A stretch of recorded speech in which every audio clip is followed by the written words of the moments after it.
ពាក្យថាជាតិនិយមបើយើងគិតទៅវាជាការលើកតម្កើងប្រទេសរបស់យើងឬក៏លើកតម្កើងជាតិរបស់យើងដើម្បីឲ្យវាខ្ពស់ផុតពីគេការស្រឡាញ់ការមានមោទនភាពជាតិនិយមនេះបើយើងនិយាយទៅវាជារឿងល្អប៉ុន្តែជាតិនិយមនេះគឺវាត្រូវបត់បែនទៅតាមកលៈទេសៈឬក៏ទៅតាមបរិបទនៃពេលវេលាខ្ញុំធ្វើកម្មវិធីដែលហៅថា Miss Universe Cambodia ឬក៏បវរកញ្ញាចក្រវាឡកម្ពុជាអញ្ចឹងខ្ញុំធ្វើកម្មវិធីនេះគឺផលប្រយោជន៍គឺដើម្បីផលប្រយោជន៍ជាតិខ្ញុំទឹកពិសា Bronet We Active បរិសុទ្ធស្រស់ស្រាយគ្រប់ពេល We Active ភេសជ្ជៈកីឡាដំបូងគេរបស់ប្រទេសកម្ពុជាបំពេញនិងរក្សាជាតិទឹកព្រមទាំងសារធាតុរ៉ែបានល្អហើយឆាប់រហ័ស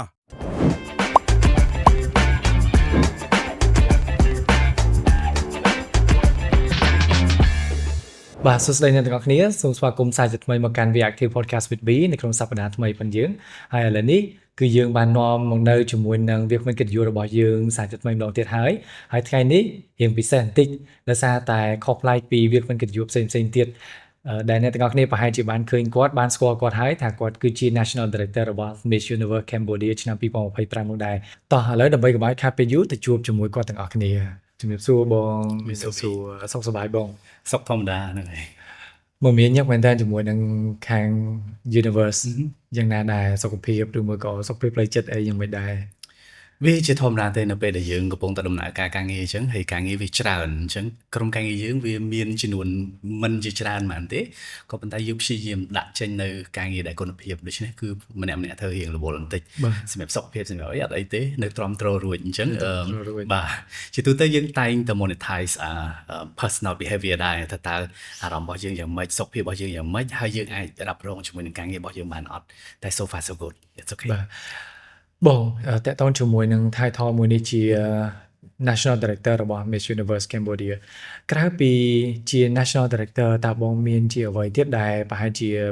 មហាជនគាត់បានស្គាល់ពីបង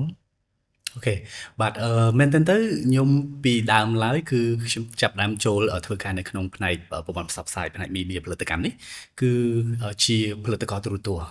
បាទហើយខ្ញុំធ្វើការនៅទូរទស្សន៍2កន្លងមកហើយខ្ញុំក៏បានចូលរួមជាមួយនឹងអង្គការ BBC Media Action ដែលយើងផលិតនៅកម្មវិធីក្លាហាន9ស្នេហ៍9នៅតួនាទីជាប្រធានផ្នែកផលិតកម្មដែរហើយរហូតដល់ឥឡូវនេះគឺខ្ញុំនៅតែជាអ្នកដែលធ្វើការនៅក្នុងផ្នែកនេះតួនាទីជា producer director ហើយនិង filmmaker ហើយឥឡូវនេះក៏បានកាន់តំណែងជា National Director ឬក៏យើងហៅថាអ្នកគ្រប់គ្រងកម្មវិធី Miss Universe Cambodia ហ្នឹងបាទស្ដាប់មើលទៅមានន័យថាមុខងារបងច្រើនមែនតើបងអាចmanage វាបានល្អអត់ទេនៅពេលដែលកំឡុងពេលនេះព្រោះតែស្អីគេយើងនឹងថា Miss Universe គឺជាការងារមួយដ៏ធំមែនទែនសម្រាប់ជាតិយើងអញ្ចឹងសួរថាតើបងនឹងបោះចោលការងារនោះឬមួយក៏ចាប់តែមួយទេឬមួយក៏ចាប់ទាំងអស់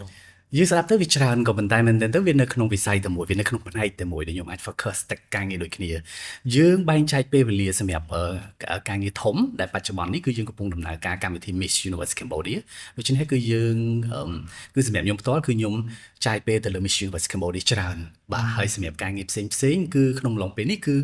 យើងអត់ទទួលការងារថ្មីច្រើនទេអញ្ចឹងយើងរៀបចំការងារ Miss Universe Cambodia ឲ្យបានរលូនឲ្យបានជោគជ័យហើយការងារបន្តទើបវាមកតាមក្រោយបាទឃើញថាចង់ដឹងអំពីចក្ខុវិស័យនៃ Miss Universe បន្តិចបងក្រៅពីការដែលយើងនឹងឡើងទៅលើឆាកដើម្បីតំណាងជាតិតើមានអីផ្សេងទៀតដែលជាគុណតម្លៃដ៏ធំធេងបំផុតដែលនៅពេលដែលបេក្ខនារីគាត់ចូលរួមហើយគាត់អាចទទួលយកបានអញ្ចឹងណាបងបាទទិសដៅរបស់ Miss Universe Cambodia ក្នុងឆ្នាំ2025ដែលខ្ញុំបានដាក់ចេញទៅគឺយើងមិនមែនតែជាកម្មវិធីប្រកួតប្រជែងសម្រស់ហើយបញ្ជូនបេក្ខនារីអ្នកតំណាងរបស់យើងទៅអន្តរជាតិនោះគឺរួចរាល់ទេទិសដៅរបស់យើងសំខាន់ដែលខ្ញុំតែងតែជំរាបជូនទៅសារព័ត៌មានឬអីផ្សេងពីមុនមកយើងមានគោលដៅធំ3នៅក្នុងឆ្នាំ2025ដែលយើងចង់ធ្វើឲ្យ Miss Universe Cambodia ឆ្នាំ2025នេះវាคล้ายទៅជា Pageant Academy ឬក៏វគ្គបណ្ដុះបណ្ដាលវិស័យបវរកញ្ញាដោយសារខ្ញុំចង់បណ្ដុះបណ្ដាលធនធាននៅក្នុងវិស័យនេះមិនត្រឹមតែបេក្ខនារីទេក្រុមការងារនៅក្រោយ behind the stage នៅក្រោយឆាកដូចគ្នាក៏យើងចង់បណ្ដុះបណ្ដាលនៅធនធានមនុស្សដែលមានគុណភាពដើម្បីឲ្យបងប្រើនៅក្នុងវិស័យនេះបានប្រកបដោយគុណភាពនិងជោគជ័យហើយទី2គឺយើងចង់ធ្វើឲ្យ Miss Universe Cambodia ក្លាយទៅជា channel promotion channel មួយបានន័យថាយើងជាអ្នកផ្សព្វផ្សាយនៅមុខមាត់ប្រទេសកម្ពុជាទៅកាន់ឆាក អន្តរជាតិហើយទី3គឺយើងចង់ខ្លាយជា community ដែលយើងរួមគ្នាដើម្បីផ្ដល់នៅធ្វើនៅសកម្មភាពសង្គមមួយចំនួនដែលល្អៗហើយនឹងផ្ដល់នៅយើងហៅថាផលជះវិជ្ជមានទៅដល់សង្គមរបស់យើងដូច្នេះគឺគោលដៅ3សំខាន់ៗរបស់ Miss Universe Cambodia នៅក្នុងឆ្នាំ2025គឺ3ធំៗនេះហើយបើសិនយើងសម្រេចបាន3ធំៗនេះនៅក្នុងស្រុករបស់យើងគឺវាជាជោគជ័យហើយបាទហើយសម្រាប់ការបញ្ជូនអ្នកតំណាងទៅកាន់ឆាកអន្តរជាតិនឹងវាជាសមត្ថភាពនិងជាការខិតខំប្រឹងប្រែងនៅពីក្រោយភាពជោគជ័យរបស់យើងមួយហ្នឹងបាទបងតើតើជាមួយនឹងការបញ្ជូនបេក្ខភាពទៅឧទាហរណ៍ថានៅពេលដែលបន្តិចទៀតយើងនឹងរកឃើញបេក្ខភាពណាមួយដែលគាត់តំណាងប្រទេសកម្ពុជាទៅកាន់ឆាកអន្តរជាតិចុះបើសិនជាក្នុងករណីថានៅពេលដែលយើងរកឃើញហើយវាមានពាក្យពេចន៍អីមួយដែលកើតឡើងចេញមកពីមហាជនឬមួយក៏ពីបេក្ខនារីខ្លួនឯងថាការដែលយើងធ្វើនឹងអាចនឹងមានផលប៉ះពាល់អីមួយឬមួយក៏វាមិនសុក្រិតភាពអីចឹងឬមួយក៏មានភាពចលាចលណាមួយកើតឡើងតើពេលហ្នឹងបងនឹងកាន់កាប់ក្តោបពេលវេលាហ្នឹងយ៉ាងម៉េចឬក៏ handle ពេលវេលាហ្នឹងយ៉ាងម៉េចដែរបងចំពោះមុខអ្វីដែលយើង focus សម្រាប់ពួកយើងនៅក្នុងស្ថាប័ន Miss Universe Cambodia នេះគឺយើង focus ទៅលើការប្រកួតប្រជែងនៅក្នុងស្រុករបស់យើងកម្មវិធីនៅក្នុងស្រុករបស់យើងអ្វីដែលសំខាន់បំផុតដូចខ្ញុំនិយាយដដែលពួកយើងតែងតែ focus ទៅលើគុណភាពប្រសិនបើយើងអាចធ្វើឲ្យ Miss Universe Cambodia វាមានគុណភាពដែលល្អមួយដែលមហាជនគាត់ទទួលសាទរគឺវាជាភាពជោគជ័យរបស់យើងសម្រាប់ការជ្រើសរើសបេក្ខនារីទៀតសោតនៅក្នុងស្ថាប័នរបស់ពួកយើងគឺយើងតែងតែធ្វើវាឲ្យសុក្រិតបំផុតតាមដែលយើងអាចធ្វើបានហើយអ្វីដែលមតិផ្សេងៗរបស់ទស្សនិកជនយើងជឿថាតែងតែមានហើយនៅពេលដែលយើងរើសបេក្ខនារីណាមួយឬក៏អ្នកឈ្នះណាមួយដែលមិនមែនជាidol គាត់ដែលមិនមែនជាអ្នកដែលគាត់គ្រប់គ្រងប្រកាសជាមានការតវ៉ាមួយចំនួនប្រកាសជាមានការលើកឡើងនៅមតិផ្សេងៗគ្នាក៏ប៉ុន្តែអ្វីដែលសំខាន់គឺពួកយើងនៅក្នុងស្ថាប័នរបស់ Miss Universe Cambodia យើងមានទិសដៅច្បាស់លាស់ហើយយើងដឹងច្បាស់លាស់អំពីគុណភាពអ្វីដែលយើងត្រូវការនៅក្នុងឆ្នាំនេះដើម្បីឲ្យពួកគាត់អាចតំណាងទៅក្រៅប្រទេសបានសម្រាប់គុណភាពផ្សេងទៀតនៅពេលដែលបេក្ខនារីយើងដឹងហើយអត់មានអ្នកណាគេ perfect ទេនៅពេលដែលយើងយកគាត់មកប្រហែលជាអាចគាត់នឹងខ្វះខាតមួយចំនួនអញ្ចឹងស្ថាប័ននឹងខិតខំប្រឹងប្រែងឲ្យបានខ្លាំងនៅក្នុងការពង្រឹងសមត្ថភាពគាត់ហើយធ្វើឲ្យប្រកាសថាគាត់រួចរាល់នៅក្នុងការតំណាងប្រទេសកម្ពុជាព្រោះពាក្យថាតំណាងប្រទេសកម្ពុជាវាមិនជាពាក្យសាមញ្ញទេហ្នឹងហើយអញ្ចឹងនៅពេលដែលគាត់ទៅដល់ឆាកអន្តរជាតិអ្វីដែលសំខាន់បំផុតគឺគាត់ត្រូវដើរតួនាទីជាបុគ្គលម្នាក់ឬក៏យើងហៅថាឯកអគ្គរដ្ឋទូតទូតសុចន្ទៈម្នាក់បាទដែលគាត់នឹងអាចតំណាងឬក៏និយាយអំពីប្រទេសកម្ពុជាទៅកាន់ពិភពលោកបាទរឿងមួយដែលបងគិតថាពិបាកបំផុតនៅក្នុងការកាន់កាប់ជាមួយនឹងកម្មវិធីមួយនេះតើជាអីដែរបងរឿងពិបាកវាមានច្រើនការងារអីក៏ដោយតែយើងធ្វើគឺវាពិបាកហើយក៏ប៉ុន្តែគ្រាន់តែថានៅពេលដែលយើងធ្វើវាដោយមានផែនការដោយមានគោលដៅច្បាស់លាស់វាប្រហែលជាអាចជួយសម្រួលអាការពិបាកហ្នឹងឲ្យវាតិចជាងមុនសម្រាប់ការពិបាកនៅក្នុង Miss Universe Cambodia វាមានច្រើនខ្ញុំមិនដឹងថាលើកយកមួយណាមកនិយាយថាពិបាកខ្លាំងទេក៏ប៉ុន្តែ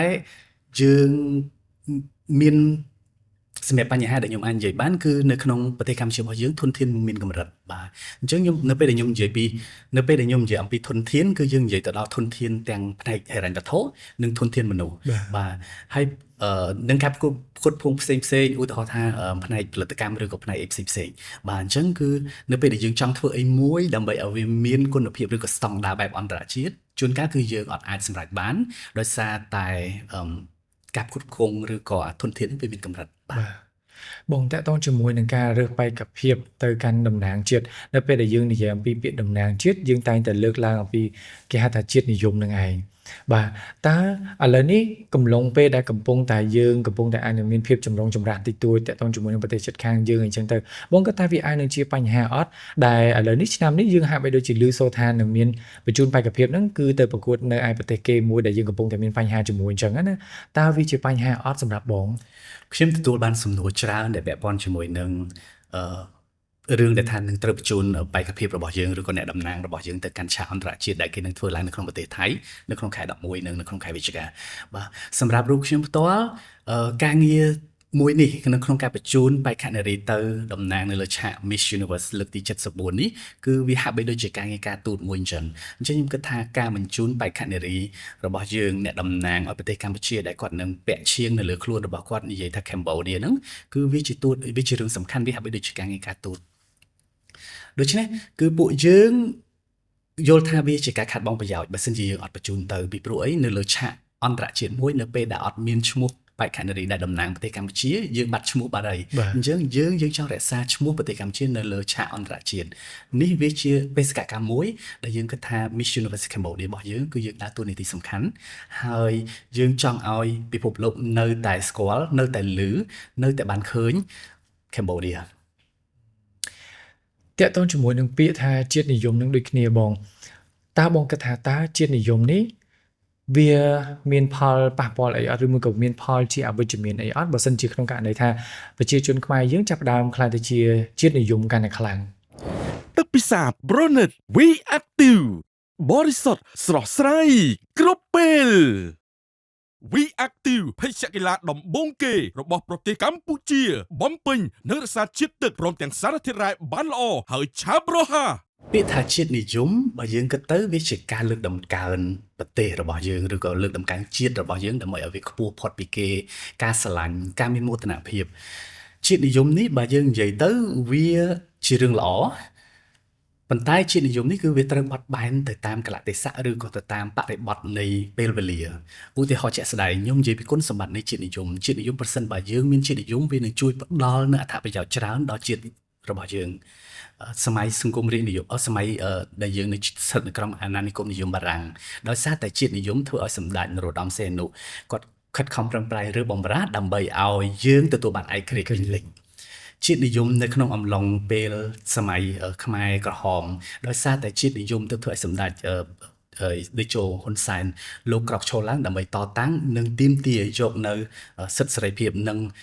ទទួលបាននៅសន្តិភាពត្រឡប់មកវិញអំពីខ្មែរក្រហមហើយរហូតមកដល់ពេលបច្ចុប្បន្ននេះដោយសារតែជាតិនិយមទើបយើងឃើញមានការអភិវឌ្ឍការរីកចម្រើនច្រើននៅក្នុងសង្គមជាតិនៅក្នុងប្រទេសកម្ពុជារបស់យើងអានេះវាជាគុណប្រយោជន៍នៃជាតិនិយមប៉ុន្តែជាតិនិយមនេះទៀតសោតគឺត្រូវធ្វើឡើងដោយស្របទៅជាមួយយើងជាតិនិយមដែលយើងហៅថា nationalism ក៏ប៉ុន្តែក៏យើងត្រូវគិតអំពី globalism ដែរគឺនៅពេលនៅក្នុងសម័យសកលភាវូបនីយកម្មគឺប្រទេសជាតិមួយគឺអាចរស់នៅតែឯងដាច់ដោយឡែកពីគេដូច្នេះគឺនៅក្នុងសម័យសកលភាវូបនីយកម្មនេះគឺតម្រូវឲ្យយើងទាំងអស់គ្នាដែលជាជាតិសាសន៍មួយគឺយើងត្រូវមានជាតិនិយមក៏ប៉ុន្តែក៏ត្រូវថ្លឹងថ្លែងដោយផ្អែកទៅលើបរិបទនៅក្នុងសម័យកាលបច្ចុប្បន្នដូចគ្នាបាទឥឡូវនេះដោយសារតែពាក្យថាជាតិនិយមអ្នកខ្លះក៏ឃើញថាជាតិនិយមហ្នឹងហាក់បីដូចជាវាមានការឡើងតែមួយផ្លែទេមានន័យថាដូចជាភ្លើងចម្បាំងអញ្ចឹងនៅពេលដែលយើងចាប់ផ្ដើមមានបញ្ហាអីកើតឡើងយើងចាប់ផ្ដើមរៀងជាតិនិយមទៅប៉ុន្តែនៅពេលដែលរឿងរ៉ាវទាំងអស់ហ្នឹងវាត្រឡប់ទៅវិញហើយយើងក៏ចាប់ផ្ដើមមានអារម្មណ៍ថាយើងលែងខ្វល់អំពីជាតិនិយមយើងបងយល់យ៉ាងណាដែរចំពោះបញ្ហាទាំងអស់ហ្នឹងហើយវាគួរតែមានវិធីដោះស្រាយបែបណាទៅកាន់យុវវ័យបាទបើយើងនិយាយពីថាជាតិនិយមហ្មងបើសម្រាប់មនុស្សដែលគាត់ជាតិនិយមហ្មងគឺគាត់មានគុណភាពឬក៏មានតម្លៃជាតិរបស់គាត់មោទនភាពជាតិរបស់គាត់ហ្នឹងនៅក្នុងខ្លួនជាដរាបយើងអត់និយាយអំពីការជ្រួលច្បល់ឬក៏បើយើងនិយាយពីឲ្យសាមញ្ញស្រួលស្ដាប់ហើយវាប្រហែលជាអាចនឹងប៉ះពាល់ពីយើងហៅថាជ្រើមតាមគ្នាហ្នឹងគឺមិនមែនជាជាតិនិយមពិតប្រាកដទេបាទហើយអញ្ចឹងបើសិនជាយើងនិយាយអំពីជាតិនិយមគឺតតែមនុស្សហ្នឹងគឺគាត់មានគុណតម្លៃគាត់ស្គាល់ពីជាតិគាត់ស្គាល់ពីអត្តសញ្ញាណច្បាស់លាស់ហើយទើបគាត់អាចនឹងជាតិនិយមទៅវាមានប្រសិទ្ធភាពវាមានភាពវិជ្ជមានបាទប៉ុន្តែនៅពេលដែលយើងគ្រាន់តែយើងនិយាយថាហាយអើតាមគ្នាណាអាហ្នឹងគឺវាមិនមែនជះផលល្អទេវានឹងអាចបង្កទៅជាចលាចលវាអាចនឹងបង្កទៅមានភាពរើសអើងឬក៏អាចធ្ងន់ធ្ងរជាងនេះវាអាចនឹងបង្កទៅជាសង្គ្រាមក៏ថាបានដែរបាទហើយសំខាន់បំផុតគឺនៅពេលដែលយើងចង់ខ្លាយខ្លួនទៅជាជាតិនិយមអ្វីដែលយើងគួរធ្វើគឺយើងគួរតែពង្រឹងនៅសមត្ថភាពរបស់ខ្លួនឯងស្វែងយល់ពីឫសគល់របស់ខ្លួនឯងយល់អំពីអត្តសញ្ញាណរបស់ខ្លួនឯងបានច្បាស់ថាតើជាតិរបស់យើងនឹងថាតើយើងមានគុណតម្លៃអីដើម្បីឲ្យយើងអាចនឹងមានមោទនភាពដើម្បីឲ្យយើងអាចនឹងលើកតម្កើងបានហើយខ្លួនឯងហ្នឹងគឺជាគុណភាពមួយគុណតម្លៃមួយរបស់ជាតិរួចទៅហើយគេបងអរគុណច្រើនមែនទែនសម្រាប់ទស្សនៈល្អៗមួយនេះតាក់ទងជាមួយនឹងជាតិនិយមខ្ញុំមានសំណួរមួយទៀតតាក់ទងជាមួយនឹងយុវជនគ្នាឯងដូចគ្នាដែរចង់ដឹងថាតើយុវជនផាន់យើងហ្នឹងគួរតែមានជាតិនិយមកម្រិតណាដើម្បីឲ្យប្រទេសយើងមានការអភិវឌ្ឍឬមួយក៏ឥឡូវនេះបងគិតថាតើជាតិនិយមរបស់ប្រទេសយើងវាមានកម្រិតណាដូចគ្នាដែរមិនមែនកំឡុងពេលដែលកំពុងមានបញ្ហាទេខ្ញុំប្រហែលជាអាចឆ្លើយតបសំណួររបស់ពីបានជាក់លាក់ទេពីព្រោះខ្ញុំអត់មានអីវាស់ស្ទង់ថាតើយុវជនរបស់យើងរាល់ថ្ងៃហ្នឹងជាតិនិយមរបស់គាត់ក្នុងកម្រិតណាប៉ុន្តែគ្រាន់ថាខ្ញុំឃើញសន្ទុះបើយើង សម្លឹងមើលទៅលើ social media របស់បណ្ដាញសង្គមរបស់យើងរាល់ថ្ងៃយើងឃើញថា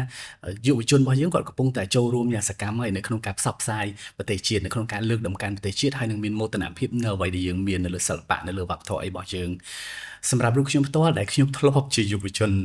ហើយក៏ខ្ញុំធ្លាប់បានតំណាងប្រទេសកម្ពុជានៅក្នុងកម្មវិធីផ្លាស់ប្ដូរវប្បធម៌ឬក៏ផ្លាស់ប្ដូរចំណេះដឹងអីផ្សេងៗយើងហៅថា exchange program ហ្នឹង 3-4 លើកដែរទៅកាន់ឆាកអន្តរជាតិនឹងនៅក្នុងសហគមន៍អាស៊ានរបស់យើងហើយអ្វីដែលខ្ញុំទាញយកបានពីបទពិសោធន៍របស់ខ្ញុំផ្ទាល់ខ្លួនគឺខ្ញុំគិតថានៅពេលដែលយើងជាយុវជនហើយយើងចង់បង្ហាញអំពីស្មារតីស្នេហាជាតិឬក៏មោទនភាពជាតិរបស់យើងចង់តំណាងឲ្យប្រទេសកម្ពុជារបស់យើងឲ្យបានល្អនៅលើឆាកអន្តរជាតិគឺយើងតែងតែត្រូវព្យាយាមនៅក្នុងការពង្រឹងសមត្ថភាពផ្ទាល់ខ្លួនដូច្នេះរាល់ដងនៅពេលដែលខ្ញុំចេញទៅexchange program ជាមួយនឹងប្រទេសផ្សេងៗគឺខ្ញុំតែងតែមិនមែនទៅតំណាងដោយខ្លួនឯងទេគឺខ្ញុំតែងតែស្ពាយសម្ពាធមួយដែលយើងហៅថាសម្ពាធCambodia ហ្មងបានន័យថាគឺខ្ញុំគឺស្ពាយនៅប្រជាជនច្រើនលានអ្នករបស់យើងខ្ញុំស្ពាយនៅឈ្មោះជាតិរបស់យើងខ្ញុំស្ពាយនៅគុណយើងហៅថាគុណតម្លៃនៃយុវជនរបស់ប្រទេសកម្ពុជារបស់យើងទៅឲ្យគេឃើញថាប្រទេសរបស់យើងគឺពិតជាមានសមត្ថភាពនិងមានអ្វីដែល offer ទៅកាន់ពិភពលោកច្រើនជាងដែលពិភពលោកមើលមកយើងអញ្ចឹងតួនាទីមួយនេះគឺជាតួនាទីសំខាន់ដែលខ្ញុំគិតថាយុវជនយើងដឹងហើយប្រទេសកម្ពុជារបស់យើងគឺយើងមានយុវជនចំនួនយុវជនគឺច្រើនបាទពីព្រោះអីគឺយុវជនកំពុងតែកកើតនៅក្នុងប្រទេសកម្ពុជារបស់យើងគឺសុទ្ធតែជាធនធានស្នូលបាទហើយខ្ញុំគិតថាមនុស្សម្នាក់ដែលមានស្មារតីស្នេហាជាតិគាត់ក៏បីណាស់នៅក្នុងការពង្រឹងឬក៏ការស្វែងយល់អំពីអត្តសញ្ញាណរបស់យើងឲ្យបានច្រើនពីព្រោះអីគឺអ្នកខ្លះបើសិនយើងនិយាយណាអ្នកខ្លះគាត់និយាយថាគាត់ស្នេហាជាតិគាត់ស្រឡាញ់ជាតិបើនិយាយពីរឿងថាស្នេហាជាតិឬក៏ស្រឡាញ់ជាតិ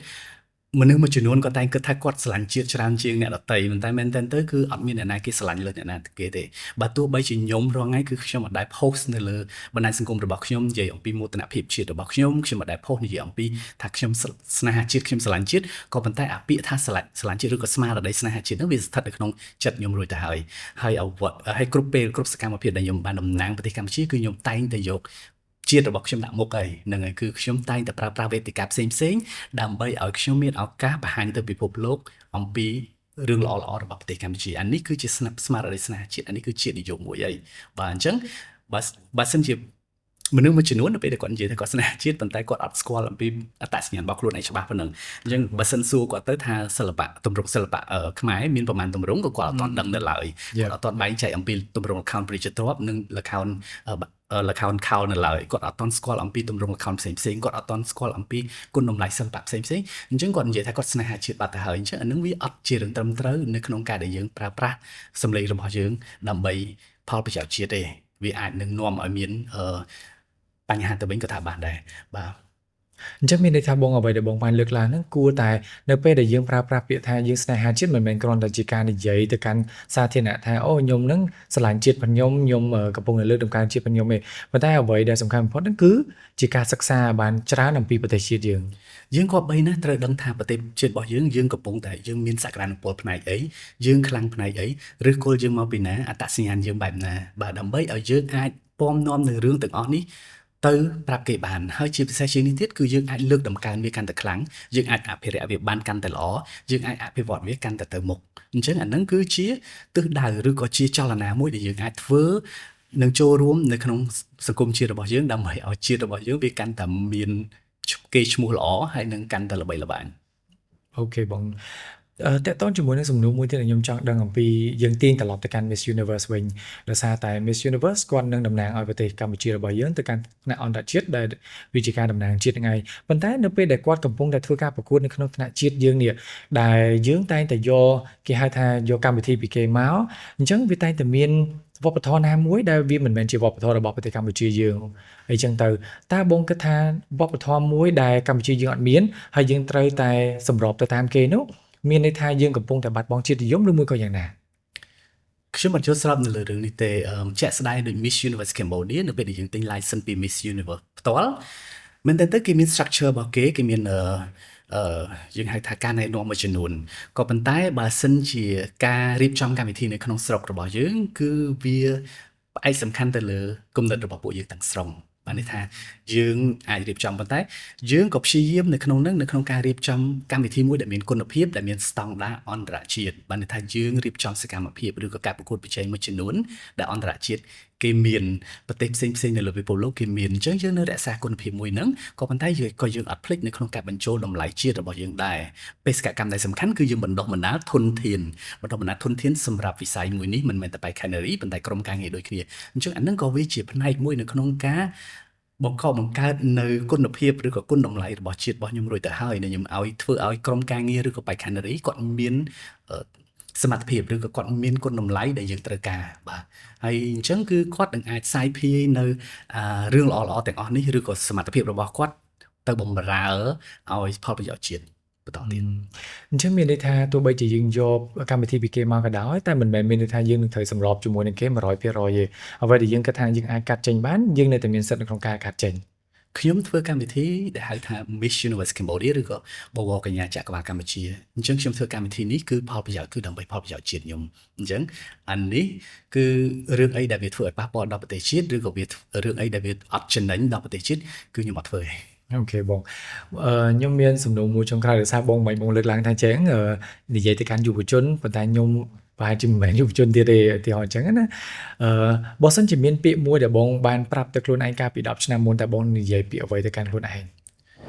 ទឹកពិសា Bronet We Active បរិសុទ្ធស្រស់ស្រាយគ្រប់ពេល We Active ភេសជ្ជៈកីឡាដំបូងគេរបស់ប្រទេសកម្ពុជាបំពេញនិងរក្សាជាតិទឹកព្រមទាំងសារធាតុរ៉ែបានល្អហើយឆាប់រហ័ស វាជាសំណួរងាយ សំណួរមួយនេះគឺក៏ខ្ញុំធ្លាប់ដាក់ទៅឲ្យបេក្ខនារីរបស់ខ្ញុំនៅក្នុងការឆ្លើយដែរក៏ប៉ុន្តែបើសម្រាប់ខ្ញុំផ្ទាល់គឺខ្ញុំរត់អត់ចាញ់ទេសម្រាប់ខ្លួនឯងដោយសារហេតុអីគឺដំណើរជីវិតរបស់ខ្ញុំពីមួយពេលទៅមួយពេលខ្ញុំគិតរៀងល្អិតដែរខ្ញុំគិតច្បាស់ដែរអញ្ចឹងនៅពេលដែលខ្ញុំ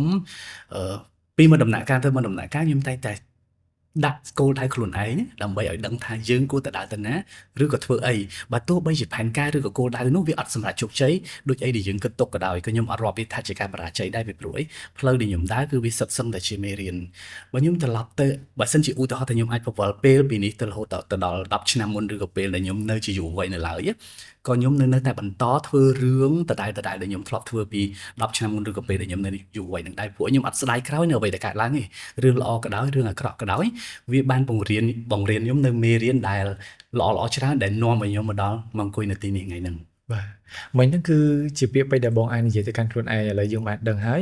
ចុះបើសិនជាពាក្យពេចន៍ដែលបងនិយាយទៅកាន់បេក្ខនារីដែលកំពុងតែធ្វើការប្រកួតបោតើបងនឹងនិយាយពាក្យអីទៅកាន់ពួកគាត់អ្វីដែលខ្ញុំអាចនិយាយបានគឺគ្រាន់តែថាឲ្យគាត់ជឿជាក់នៅលើអ្វីដែលគាត់កំពុងតែធ្វើឲ្យគាត់ជឿជាក់នៅលើខ្លួនឯងហើយអ្វីដែលជាពិសេសនោះគឺក្រេបជញ្ជក់នៅអ្វីដែលល្អចេញពីកម្មវិធីរបស់យើងហើយដើម្បីឲ្យគាត់កាន់តែមានសមត្ថភាពកាន់តែខ្លាំងសំខាន់ជាងនេះទៅទៀតនោះអ្វីដែលគាត់គួរធ្វើបានគឺទោះបីជាគាត់មានឱកាសតំណាងទៅអន្តរជាតិតំណាងប្រទេសកម្ពុជាទៅអន្តរជាតិក៏ដោយគាត់មិនមានឱកាសនៅក្នុងពេលនេះក៏ដោយក៏ប៉ុន្តែត្រូវដឹងថាគាត់ស្ពាយពាក្យថា Cambodia ឬក៏គាត់ជារូបភាពតំណាងឲ្យប្រទេសកម្ពុជាគាត់ជាសម្លេងដែលតំណាងឲ្យប្រទេសកម្ពុជារួចទៅហើយពីព្រោះអីយើងកើតមកនៅក្នុងទឹកដីកម្ពុជាជាជនជាតិខ្មែរគឺយើងតំណាងឲ្យជាតិសាសន៍មួយនេះរួចទៅហើយដូច្នេះការដែលធ្វើឲ្យជាតិសាសន៍មួយនេះឬក៏ប្រទេសមួយនេះកាន់តែមានមោទនភាពគឺគាត់ប្រព្រឹត្តខ្លួនឲ្យតែល្អបាទហើយនឹងបង្កើននូវសមត្ថភាពរបស់ខ្លួនឯងឲ្យខ្លាំងដើម្បីប្រកួតប្រជែងជាមួយនឹងបរទេសដើម្បីប្រកួតប្រជែងជាមួយនឹងប្រទេសផ្សេងទៀតពិភពលោកផ្សេងទៀតដែលយើងអាចធ្វើគ្រប់យ៉ាងដែលគេអាចធ្វើបានបាទមុនហ្នឹងគឺសម្រាប់ខ្លួនឯងឥឡូវសម្រាប់បេក្ខនារីដែលបងជាតំណាងប្រទេសមួយដែរបាទជា ND ចុះដើម្បីតំណាងទៅកាន់យុវជនដែលកំពុងតែរស់នៅក្នុងប្រទេសកម្ពុជាផងយើងដើម្បីឲ្យចង់ឲ្យគាត់ដឹងអំពីបញ្ហាទាំងអស់ហ្នឹងតើបងនឹងមានពាក្យអីដើម្បីនិយាយទៅកាន់គាត់ត្រឡប់ទៅអ្នកទាំងអស់គ្នាខ្ញុំមិនដឹងថាខ្ញុំនឹងអាចផ្ដល់សារប៉ុណ្ណាទេក៏ប៉ុន្តែខ្ញុំគ្រាន់តែចង់និយាយថាពាក្យថាជាតិនិយមឬក៏ពាក្យថាមោទនភាពជាតិវាមានគុណតម្លៃធំធេងណាក៏ប៉ុន្តែពាក្យថាជាតិនិយមប្រសិនបើយើងធ្វើវាមិនត្រឹមត្រូវវាអាចនឹងចូលជ្រុលនិយមវាអាចនឹងបង្កជាគ្រោះថ្នាក់អញ្ចឹងនៅពេលដែលអ្នកទាំងអស់គ្នាចង់និយាយអំពីជាតិនិយមយើងគួរតែថ្លឹងថ្លែងអំពីស្ថានភាពបច្ចុប្បន្នឬក៏ស្ថានភាពដែលបរិបទសង្គមយើងបច្ចុប្បន្នអញ្ចឹងដូចខ្ញុំនិយាយពីដើមnationalism versus globalism បានន័យថាជាតិនិយមប្រឈមគ្នាជាមួយនឹងសកលភាវូបនីយកម្មយើងអាចដកខ្លួនយើងចេញពី ពិភពលោកបានទេយើងអាចរស់នៅដោយតែឯងបានទេ